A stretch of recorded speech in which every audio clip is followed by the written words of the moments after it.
pourquoi est-il essentiel que les pays africains contribuent activement aux consultations avant l'adoption des normes internationales évoquées justement au cours de ces ateliers?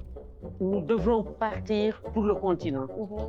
Et que comme nous avons des fois des éléments qui peuvent recouper et faire intéresser tout un peuple africain, tout un continent, je pense qu'il y a lieu d'abord de discuter, de trouver un consensus qui nous permettra de partir pour une seule voie.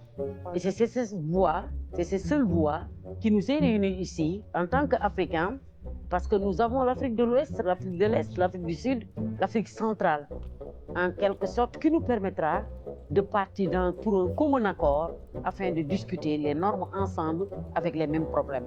Et c'est ça qui nous permet de réguler nos mesures phytosanitaires et essayer vraiment de gérer notre écosystème sans pour autant avoir des problèmes dans l'avenir. Quels sont les résultats concrets que vous souhaitez voir émerger à la fin de ces ateliers, justement? L'objectif, c'est d'essayer de voir par rapport à ces normes internationales pour montrer que l'Afrique a sa voie. L'Afrique a son chemin qui doit suivre ensemble.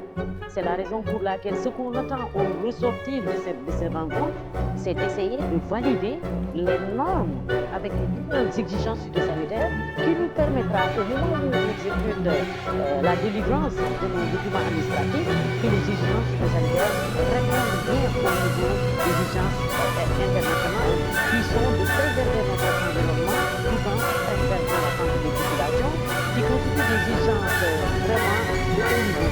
Parce que le fait de faire une planification entre les pays européens, les pays asiatiques, les pays américains et entre le continent africain, il y a lieu que nous respections la réglementation en vigueur. Et cette réglementation en vigueur, si on le respecte, c'est via les normes qu'on est en train de discuter ici, avec les différentes procédures à suivre pour vraiment, une fois arrivé dans nos pays respectifs, que l'on puisse ensemble être d'accord sur un point commun.